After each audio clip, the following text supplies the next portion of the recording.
Can't even read my own fucking handwriting.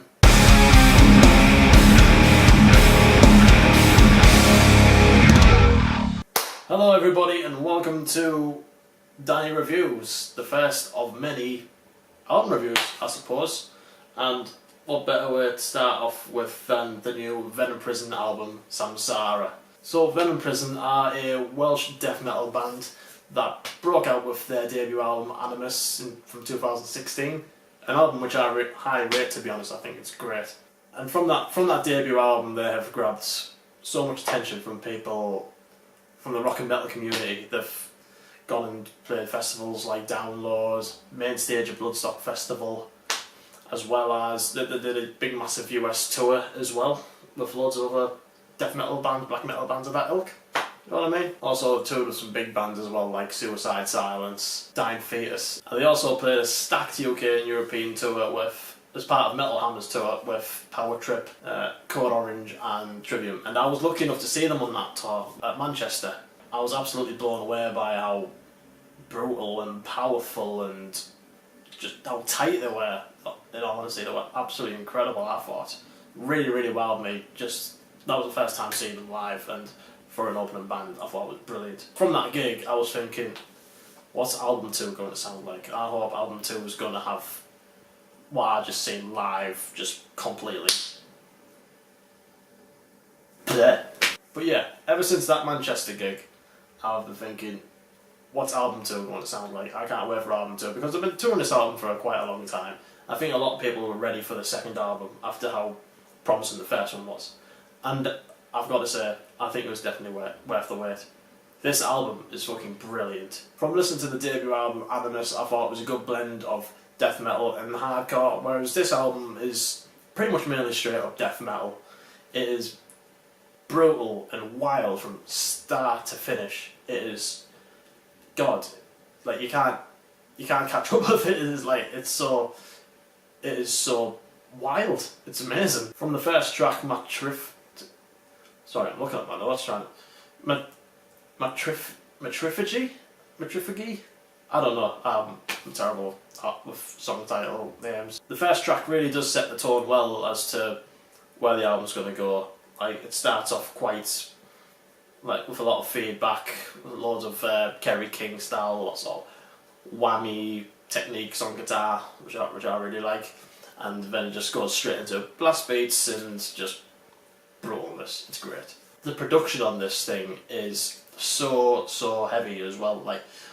Animus sounded really dirty and just brutal in general. This sounds like that, but times 10.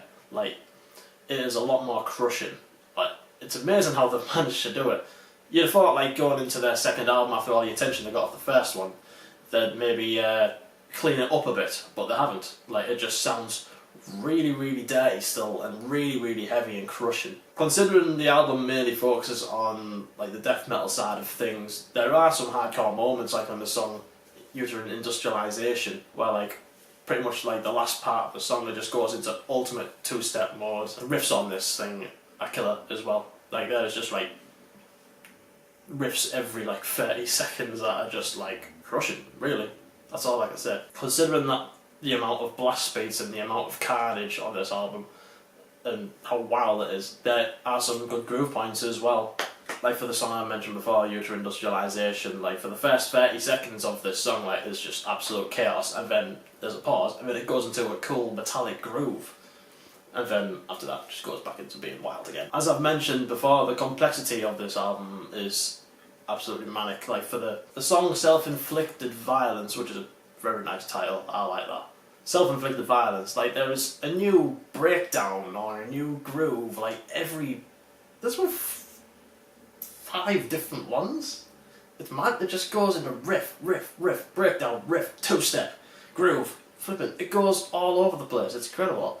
There's also some haunting and eerie moments throughout this album. From when Self-Inflicted Violence is finished, there's a interlude track that follows after that, and that transcends into Asura's realm. There's some really cool eerie sounds going on, quite haunting, and it sets up for the next track really well. I've got to say the guitar work on this album is incredible. I mentioned, the riffs all over the place. They are really, really good. But the lead work on this album is really, really good. It has a lot more than what Animus did in terms of, like, you know, guitar solos and sweep solos, wah pedal solos. Like, not many bands tend to do wah solos these days, and I'm kind of glad they're bringing it into this album. There's a lead intro to Asura's Realm, I think it's called. Like, it sounds very, like, sort of Trivium-esque, where it's very melodic and quite catchy.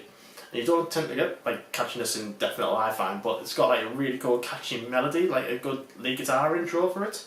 And it, like I said, it sounds quite Trivium-esque and, like, sort of like sentencey sort of days. One thing I've got to mention on this album, Larissa's vocals on this album have stepped up like tenfold. Like, her range on this album is insane. Like, she can go from the lowest guttural growls to, like, the highest intense screeching you can ever hear, and, like, her vocals are really, really tied in with the tracks, considering how complex they are. Like, she ties her vocals in really, really well, and, like, the true emotion she gets out of it as well, like, behind the lyrics and everything, works intensely well. God, like, she has to do this live, and I'm constantly thinking this stuff's gonna be absolutely furious and wild live, and I'm sitting here looking forward to seeing them live again, definitely, for sure. There's a cool moment towards the end of the album, in the track Dukkha, that, as extreme as it is, it's a great lead up to the last track of the album. Like, you've got all these Samsara chants that are coming from Larissa's vocals, like just Samsara, Samsara, suffering, suffering, suffering. Obviously, it's going to sound a lot more guttural than what I'm sounding like, obviously.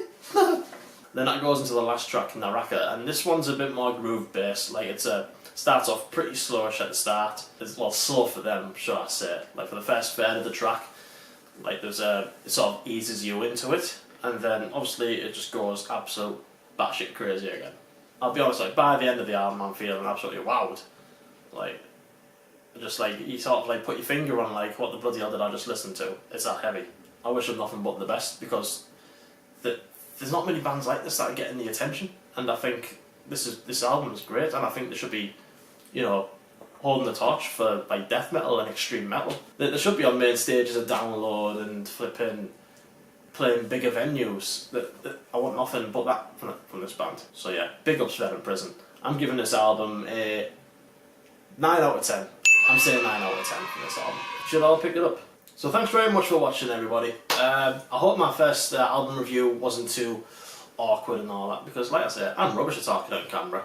But I'm hoping that from watching this review, you thought, I'm going to listen to that album, I'm going to listen to Venom Prison, I'm going to like them. There will be plenty more to come, so make sure you give this video a like, give me a subscribe, and hit the bell so that you're, you know, keeping up to date and stuff with all the videos that are coming out. Let me know in the comments below what you thought of this album, and just tell me how shit I am at reviewing albums, because I'm really, really awkward and I get nervous in front of the camera. See you later, bye, cheers.